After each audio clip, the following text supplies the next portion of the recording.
खाक पे चलती है शहंशाह दो आलम, जिन खाक पे चलती है शहंशाह दो आलम, और चश्मा का सुरमा मदीने के गली में, और चश्मा का सुरमा मदीने के गली में।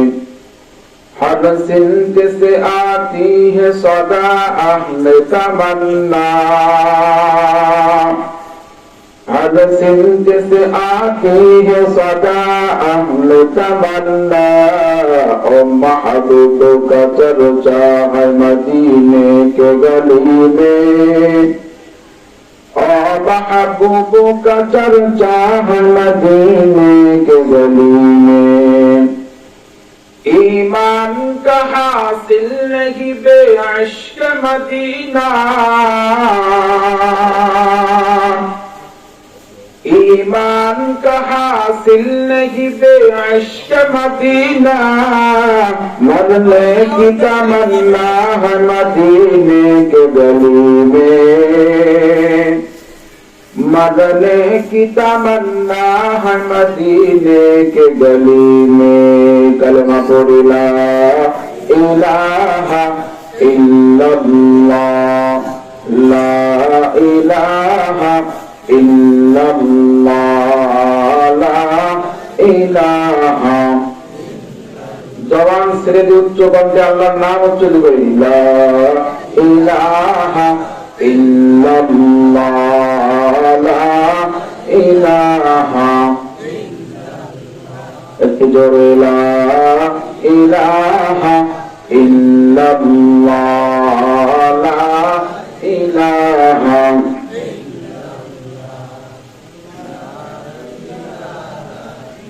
ওগো নবীর উম্মতেরা হয়ে আজি দিশাহারা, ওগো নবীর উম্মতেরা হয়ে আজি দিশাহারা। কোরআন হাদিসে চলো যখন যা যাই মনে, নবী বিনে কে করাবে ফুলসিরা তুমি জানে। চলো চলো চলো মুমিন চলো নবী সন্ধানে, নবী বিনে কে করাবে ফুলসিরা তুমি জানে। লা ইলাহা ইল্লাল্লাহ, লা ইলাহা, লা ইলাহা ইল্লাল্লাহু মুহাম্মাদুর রাসূলুল্লাহ সাল্লাল্লাহু আলাইহি। যুব সমাজের উদ্যোগে বিটা করা, পূর্ব পড়া, কালাম করা, জামে মসজিদের উন্নতি কল্পে বিরাট ইসলামী জলসার সম্মানিত সভাপতি সাহেব, মঞ্চে বসা দিগার ওলামায়ে কেরাম, আমার সামনে বসা ইসলাম প্রেমিক নবী প্রেমিক ভাই ও বাবাজিরা, আল্লাহ তাবারক তাআলার আলিশান দরবারে লক্ষ কোটি শুকর যে মহান তাবারক তাআলা আমাদেরকে আরামের বিছানাকে হারাম করে কনকনা শীতের মধ্যে দিনে কিছু কথা বলা এবং শোনার তৌফিক দান করেছেন। সে আল্লাহ তাবারক তাআলার দরবারে আমরা শুকরিয়া আদায় করি, সকলে বলি আলহামদুলিল্লাহ।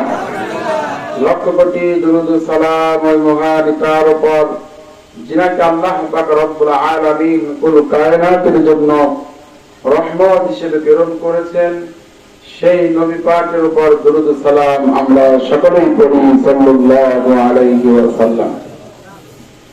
সম্মানিত সুধী, আমি আপনাদের সামনে মহাগ্রন্থ আল কোরআন থেকে একটা আয়াতে কারিমা তেলাওয়াত করেছি।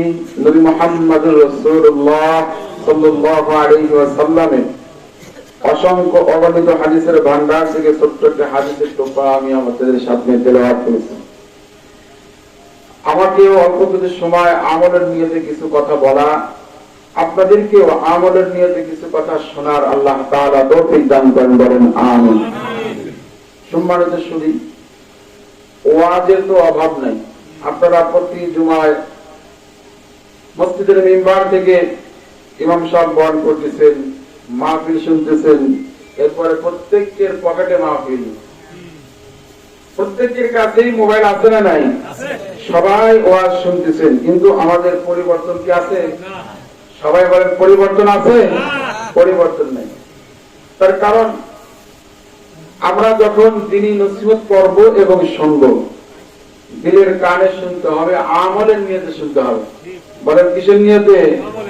আমলের নিয়তে শুনতে হবে। যে হুজুর কথাগুলো বললো, তাহলে কথাগুলো আমাকে আমল করতে হবে।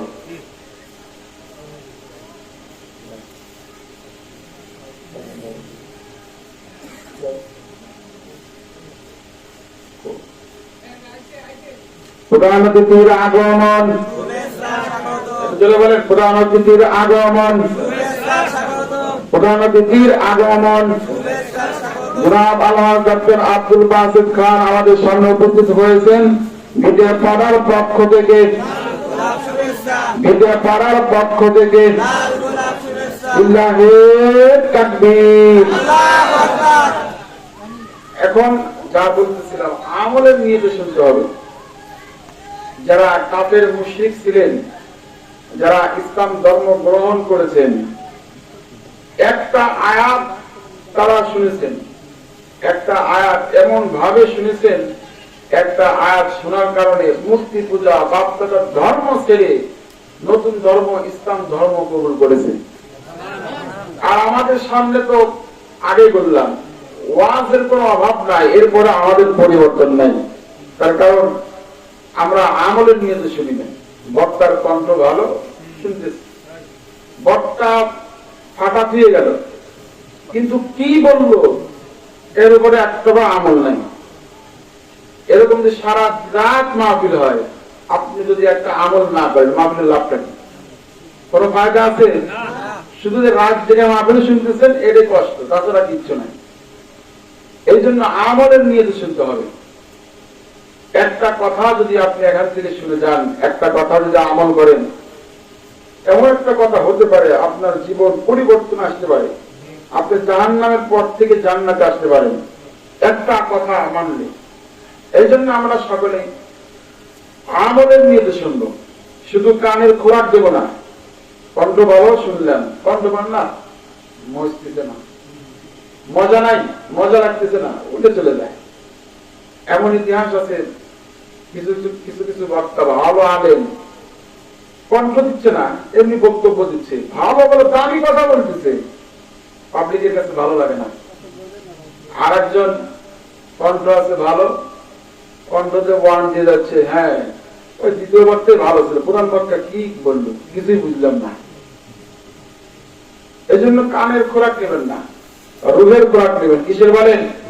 রুহের খোরাক নেবেন, কানের খোরাক নেবেন না। এই জন্য অল্প সময় কথা বলবো।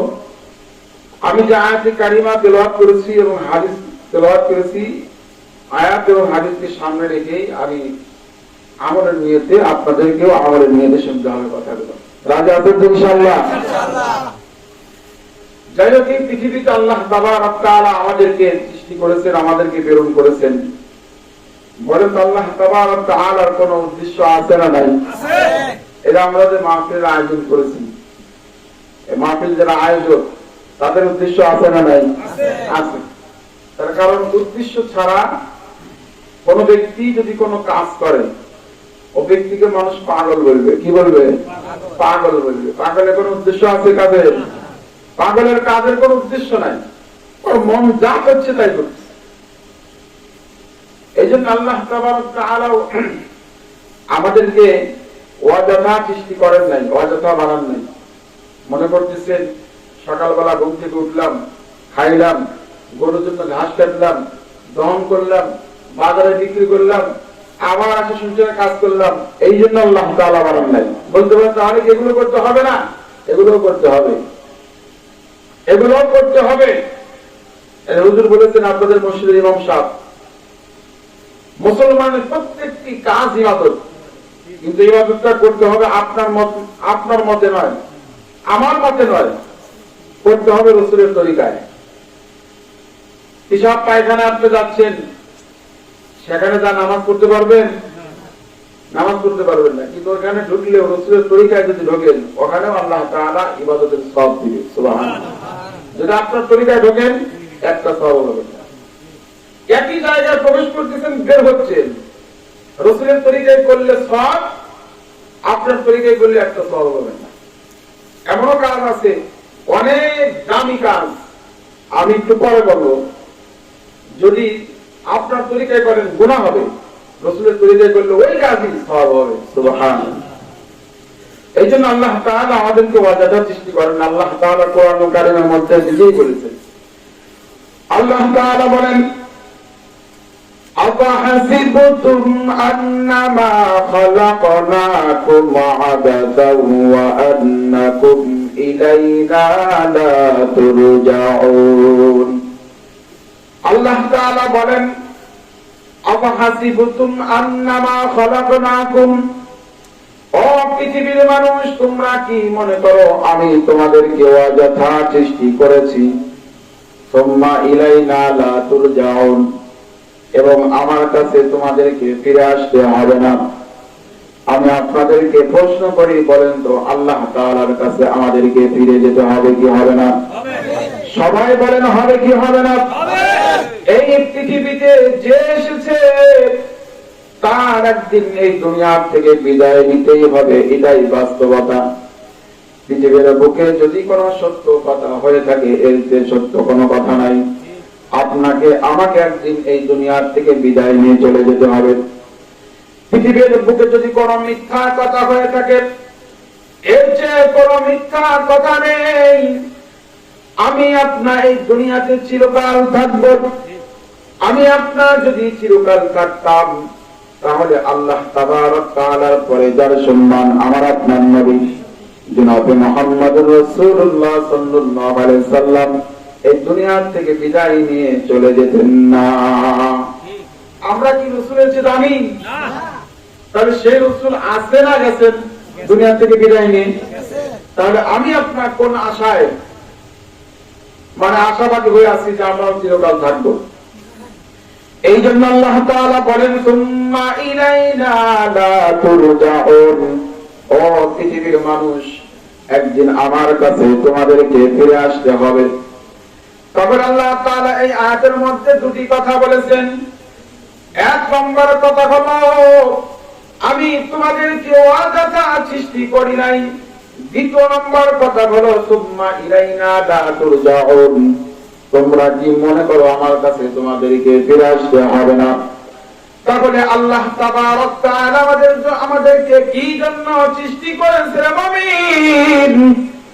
আল্লাহ তাবারক তাআলা ভিন্ন আয়াতের মধ্যে বলেন, ওয়া মা খালাকাতুল জিন্না ওয়াল ইনসা ইল্লা লিয়াবুদুন।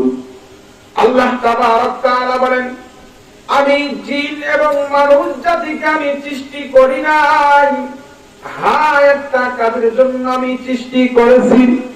আল্লাহ তাআলা বলেন, ইল্লা লিয়াবুদুন, হ্যাঁ আমি জিন এবং মানুষ জাতিকে আমার ইবাদত, আমার গোলামি, আমার দাসত্ব করার জন্য আমি আল্লাহ তাআলা বানিয়েছি। বলেন সুবহানাল্লাহ।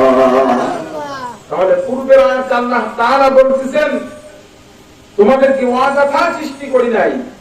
এই আয়াতের মধ্যে আল্লাহ তাআলা বললেন জিন এবং মানুষ জাতিকে আমার গোলামি, আমার দাসত্ব করার জন্য আমি আল্লাহ সৃষ্টি করেছি। বলেন সুবহানাল্লাহ। এই যে গোলামি, দাসত্ব, ইবাদত আমাদেরকে কতদিন করতে হবে, এই কথাটিও আল্লাহ তাবারক তাআলা কুরআনুল কারীমের মধ্যে বলে দিয়েছেন। বলেন সুবহানাল্লাহ। মুসলমান ভাইয়েরা আমার, ইবাদত, বন্দেগী, দাসত্ব কতদিন পর্যন্ত আমাদেরকে করতে হবে? আল্লাহ তাআলা বলেন, ওয়া'বুদ রাব্বাকা হাত্তা ইয়াতিয়াকাল ইয়াকিন।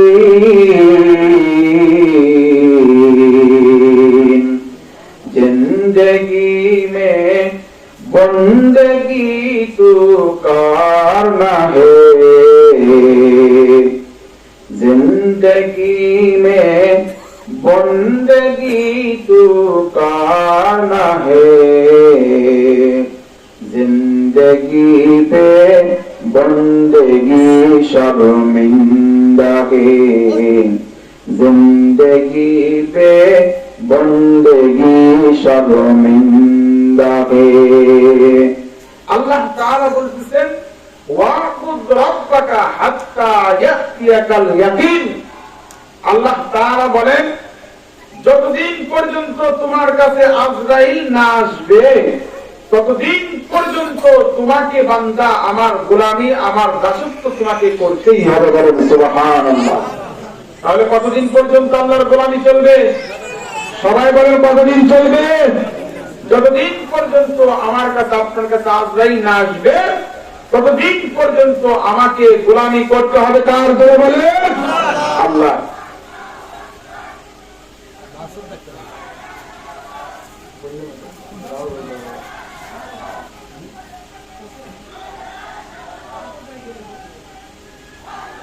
মুসলমান ভাইয়ের আমার, তাহলে আমার মধ্যে আপনার মধ্যে যতদিন পর্যন্ত রূহ নামক জীবনটা আছে, জিনিসটা আছে, ততদিন পর্যন্ত আমাকে আপনাকে গোলামি করতে হবে, আল্লাহ তাআলার গোলামি করতে হবে।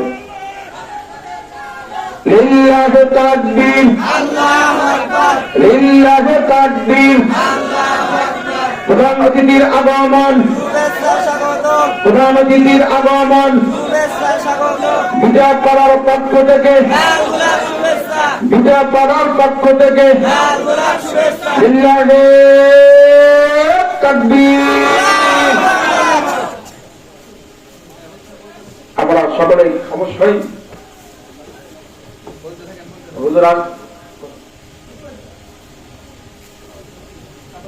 তাহলে আমি বলতেছিলাম আল্লাহর গোলামি আল্লাহর দাসত্ব কতদিন পর্যন্ত করতে হবে? যতক্ষণ পর্যন্ত আমার মধ্যে আপনার মধ্যে রূহ আছে, অর্থাৎ আজরাইল আলাইহিস সালাতু ওয়াস সালাম আসার আগ পর্যন্ত আমাকে ইবাদত বন্দেগী করেই যেতে হবে।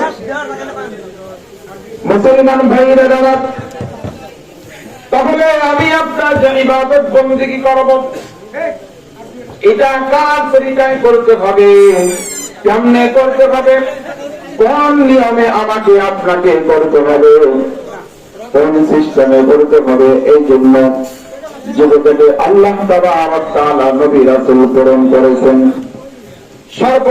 সর্বশেষ নবী আমার আপনার নবী জনাবে মুহাম্মদুর রাসূলুল্লাহ সাল্লাল্লাহু আলাইহি ওয়াসাল্লামকে আমাদের নিকটে প্রেরণ করেছেন। কেমনে আমরা রুকু করব, কেমনে আমরা সিজদা করব, কেমনে যাকাত দেব, কেমনে হজ করব, এই জিনিসটা আল্লাহ তাবারক তাআলা তার বান্দাদেরকে প্র্যাকটিক্যাল দেখানোর জন্য আল্লাহ তাবারক তাআলা তার নবীকে প্রেরণ করেছেন। তার কারণ যেমন আমি আপনার যদি আমার মন মতো, আপনি যদি আপনার মন মতো কোন ইবাদত বন্দেগী করেন, ওই বন্দেগীটা আল্লাহ তাবারক তাআলার কাছে গ্রহণযোগ্য নয়। আপনাকে জিকির করতে হবে রাসূলের তরিকায়, আপনাকে দান করতে হবে সেটাও রাসূলের তরিকায়, আপনাকে নামাজ পড়তে হবে সেটাও রাসূলের তরিকায়। ঈমানদার মুমিন, এমন একটা কাজ আপনি করেছেন, আপনি মনে করতেছেন এটা সওয়াবের কাজ, নিঃসন্দেহে সেটা সওয়াবের কাজ, কিন্তু সেটা যদি রাসূলের তরিকায় না হয় তাহলে সেটা আল্লাহ তাআলার কাছে গ্রহণযোগ্য হবে না। আমি আপনাদেরকে মিসাল দিলে সহজে আপনারা বুঝতে পারবেন। আমি আপনাদেরকে প্রশ্ন করি, আমরা প্রত্যেক দিন নামাজ পড়ি কয় ওয়াক্ত? সবাই বলেন কয় ওয়াক্ত? প্রত্যেক দিন আমরা 5 ওয়াক্ত নামাজ পড়ি। আমি আপনাদেরকে আবার প্রশ্ন করি, প্রত্যেক দিন 5 ওয়াক্ত নামাজের পূর্বে আযান হয় কি হয় না? জোরে বলেন হয় কি হয় না? ফজরে আযান হয়, যোহরে আযান হয়, আসরে আযান হয়, মাগরিবে আযান হয়, ইশার আযান হয়। 5 ওয়াক্ত নামাজের পূর্বে কিন্তু আমরা আযান দেই।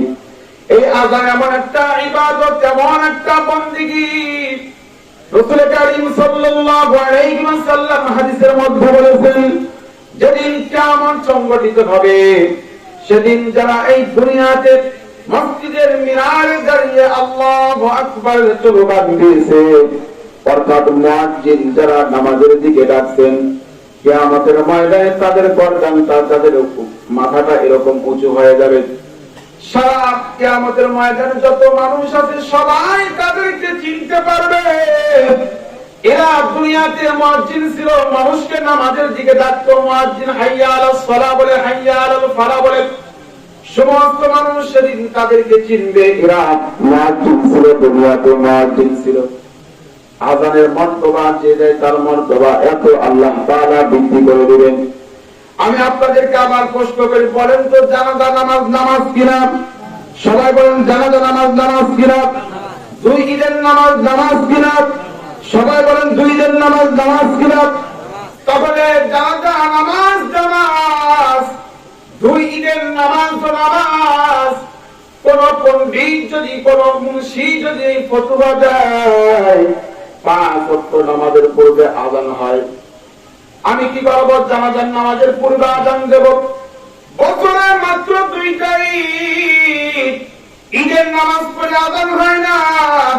কোন পণ্ডিত যদি বলে ঈদের নামাজের আগে আমি আযান দেব, বলেন তো এই আযান দেওয়াটা সওয়াব হবে না গুনাহ হবে? সবাই বলেন সওয়াব হবে না গুনাহ হবে? কেন গুনাহ হবে? 5 ওয়াক্ত নামাজের পূর্বে আযান দিলে যদি সওয়াব হয়, জানাজা নামাজের পূর্বে আযান দিলে গুনাহ হবে কেন? দুই ঈদের নামাজের পূর্বে আযান দিলে গুনাহ হবে কেন? একটাই জবাব রে মুমিন, 5 ওয়াক্ত নামাজের পূর্বে আযান দেওয়া হচ্ছে রাসূলের তরিকা, আর জানাজা নামাজের পূর্বে আযান দেওয়া রাসূলের তরিকা নয়। ঈদের নামাজের পূর্বে আযান দেওয়া রাসূলের তরিকা নয়। যতই আযান মূল্যবান জিনিস হোক না কেন মুমিন, যেখানে রাসূলের তরিকা নাই সেখানে সওয়াব হবে না, সওয়াবের পরিবর্তে আপনার গুনাহ হবে। তেমনি ভাবে আমি আরেকটা মিসাল দিয়ে আপনাদের সামনে আরো পরিষ্কার হয়ে যাবে। বলেন তো সারা বছর রোজা পালন করা যাবে কি যাবে না? ইমানদার মুমিন, আপনি রোজা, এই যে সামনে রোজা আসতেছেন, এই রোজাদারদের জন্য আল্লাহ তাবারক তাআলা স্পেশাল একটা দরজা রেখেছেন, যার নাম হচ্ছে রায়্যান দরজা।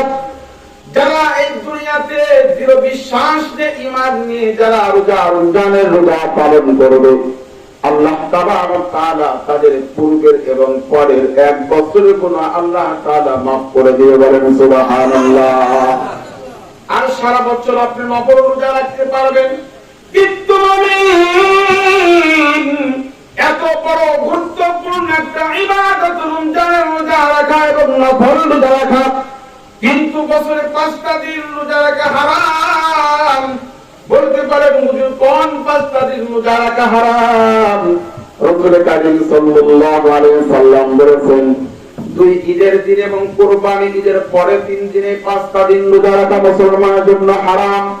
এবং যদি কোন পণ্ডিত ফতোয়া দেয়, কোন মুন্সি যদি বলে রোজা এমন একটি গুরুত্বপূর্ণ ইবাদত, তাহলে 5 দিন রাখলে সমস্যা রাখি, এই সমস্যা বলে যদি আপনি কোন মুন্সির ফতোয়া হিসেবে যদি আপনি রোজা রাখেন, বলেন তো এই রোজা রাখা গুনাহ সওয়াব হবে না গুনাহ হবে? সবাই বলেন সওয়াব হবে না গুনাহ হবে? কেন গুনাহ হবে? একটা জবাব, এই 5 দিন রোজা রাখা রাসূলের তরিকায় নাই, এই জন্য গুনাহ হবে। আর সারা বছর রোজা রাখা রাসূলের তরিকায় আছে, এই জন্য সওয়াব হবে। আর একটু ক্লিয়ার করে আপনাদেরকে বলি, বলেন তো এই 5 ওয়াক্ত নামাজ যে আমরা পড়ি, নামাজ পড়া সওয়াব না গুনাহ? সবাই বলেন সওয়াব না গুনাহ? এমন সওয়াব, কিয়ামতের ময়দানে মানুষকে সর্বপ্রথম যে জিনিসটার হিসাব দেওয়া হবে সেটা হলো নামাজ। রাসূল কারীম সাল্লাল্লাহু আলাইহি ওয়াসাল্লাম বলেন, আউয়ালু মা ইউহাসাবু বিহিল আবদু ইয়াওমাল কিয়ামাতিস সালাহ। কিয়ামতের ময়দানে সর্বপ্রথম নামাজের হিসাব না হইবে। কিন্তু মুমিন, এমন একটি গুরুত্বপূর্ণ ইবাদত নামাজ, রাসূল কারীম সাল্লাল্লাহু আলাইহি ওয়াসাল্লাম ভিন্ন হাদিসের মধ্যে বলেছেন, কাফের এবং মুশরিকদের মধ্যে পার্থক্য হলো নামাজ। যারা নামাজ পড়ে তারা মুসলমান, আর যারা নামাজ পড়ে না তারা কাফেরের মতো। তাহলে এমন একটা গুরুত্বপূর্ণ ইবাদত, কিন্তু এই গুরুত্বপূর্ণ ইবাদত যদি আপনি 3টার সময় করেন, তাহলে আপনার সওয়াব হবে না, সওয়াবের পরিবর্তে গুনাহ হবে। বলতে পারেন হুজুর সেই 3টার সময় কখন? 3টার সময় আমি বলতেছি, খেয়াল করে শুনবেন। সেটা বলো যখন সকালবেলা ফজরের নামাজ আদায় করবেন, নামাজ আদায় করার পর পূর্ব দিকে তাকিয়ে দেখবেন সূর্য উঠতেছে, লাল একবার লাল বর্ণের সূর্য উঠেছে। এই সময় নামাজ পড়া মুসলমানদের জন্য হারাম। আরেকটা সময় হলো যখন সূর্য মাথার উপরে আসবে, ঠিক দুপুরের সময় নামাবি। এই ঠিক দুপুরের সময় মুসলমানদের জন্য নামাজ পড়া হারাম। আরেকটা হলো যখন বিকাল বেলা পশ্চিম দিকে যখন সূর্য হেরে যাবে, যখন সূর্যটা আবার লাল বর্ণের হয়ে যাবে, এই সময় মুসলমানদের জন্য নামাজ পড়া হারাম। কোন পণ্ডিত যদি ফতোয়া দেয় নামাজ এমন গুরুত্বপূর্ণ ইবাদত, এই 3 সময় আমি নামাজ পড়বো, তাহলে কোন ব্যক্তি যদি এই সময় নামাজ পড়ে, নামাজ গুরুত্বপূর্ণ ইবাদত হওয়ার পরেও ওই ব্যক্তির আমলনামায় সওয়াব তো হবেই না, পরিবর্তে গুনাহ হবে। তার কারণ মুমিন এই 3টার সময় রাসূলের তরিকা নাই। এই জন্য আমি পূর্বেই বলেছি, যত গুরুত্বপূর্ণ ইবাদত হোক না কেন, যদি রাসূলের তরিকায় না থাকে আপনার একটা সওয়াব পাবে না। যেমন ধরেন আমরা সিজদা করতেছি, সিজদা, এই সিজদা এমন একটা গুরুত্বপূর্ণ সিজদা, কিন্তু এই সিজদাটা যদি আপনি কোন মাজারে যাওয়া করেন অথবা কোন ব্যক্তির কদমে যদি আপনি লুটে পড়ে সিজদা করেন, বলেন তো এই সিজদা করাটা সওয়াব হবে না গুনাহ হবে? সবাই বলেন সওয়াব হবে না গুনাহ হবে? তার কারণ আল্লাহ তাআলা ব্যতীত রাসূলের কোন তরিকাই নাই অন্য বস্তুকে সিজদা করা, বলেন ঠিক কিনা? এই জন্য আপনি যত গুরুত্বপূর্ণ ইবাদত বন্দেগী করেন না কেন, যদি রাসূলের তরিকা না থাকে, ওইখানে সওয়াবের পরিবর্তে আপনার আমলনামায় গুনাহ লেখা হবে। এই জন্য বলেন কার তরিকা ইবাদত বন্দেগী করতে হবে? ঠিক তেমনি ভাবে আপনি দুরূদ পড়েন, আরো কিছু ইবাদত বন্দেগী করেন, কার তরিকা করতে হবে? জোরে বলেন। নিজের মন গড়া, নিজের মন গড়া যতই বন্দেগী করেন, ইবাদত বন্দেগী করেন, একটাও আল্লাহর দরবারে কবুল হবে না।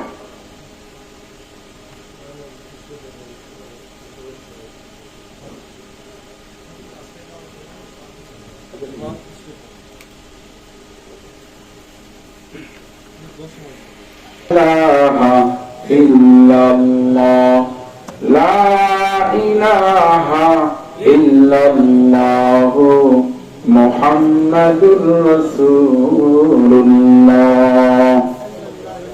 সম্মানিত সুধী, আমি বলতেছিলাম যে আমরা যত মূল্যবান ইবাদত বন্দেগী না করি, যদি সেটা রাসূলের তরিকায় না হয়, তাহলে সেটা যত মূল্যবান হোক না কেন কোন সওয়াব পাওয়া যাবে না।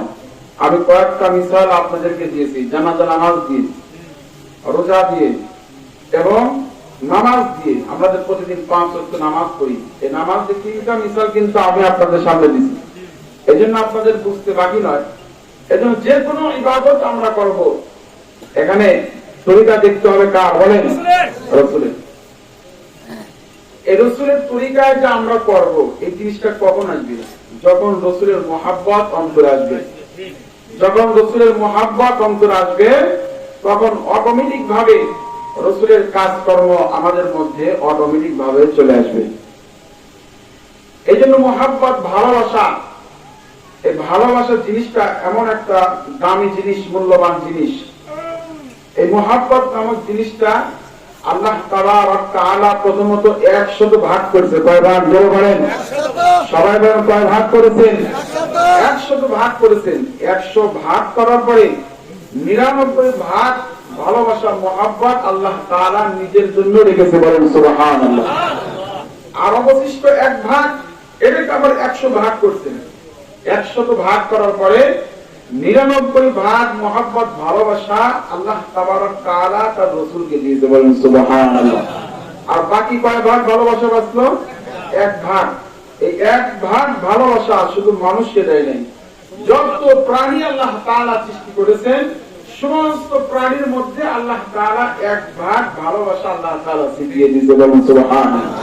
এই জন্য আমি আমার সন্তানকে, আমার পরিবারকে, আমার ভাই, আমার বোন, যত আমার আত্মীয় স্বজন আছে, আমি মহব্বত করে ভালোবাসি।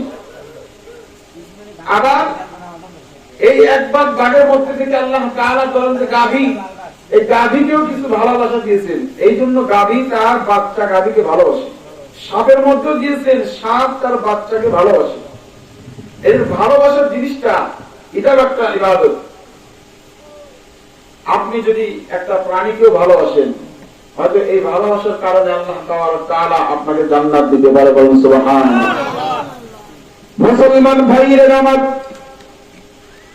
রাসূল কারীম সাল্লাল্লাহু আলাইহি ওয়াসাল্লাম হাদিসের মধ্যে বলেন, আল খালকু আয়ালুল্লাহ ফাহাব্বুল খালকি ইলাল্লাহ মান আহসানা ইলা আয়ালি।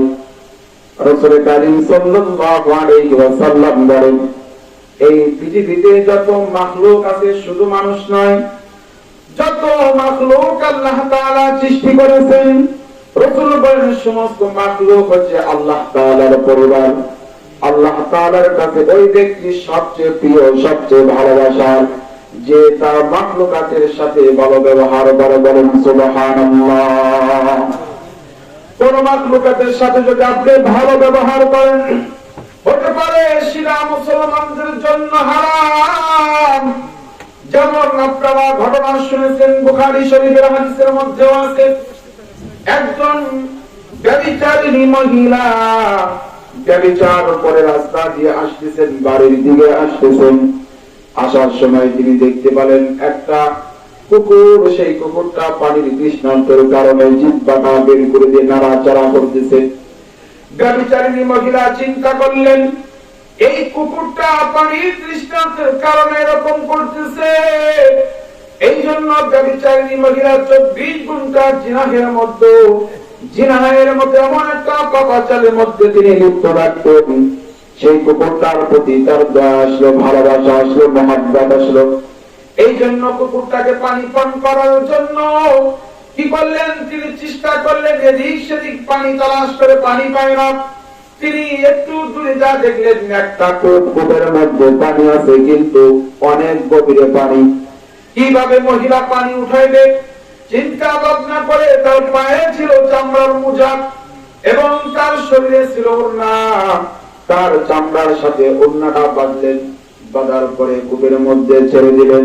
চামড়ার মোজায় যতটুকু পানি আসলো, সেই পানিটুকু পিপাসা সেই কুকুরকে পান করালো।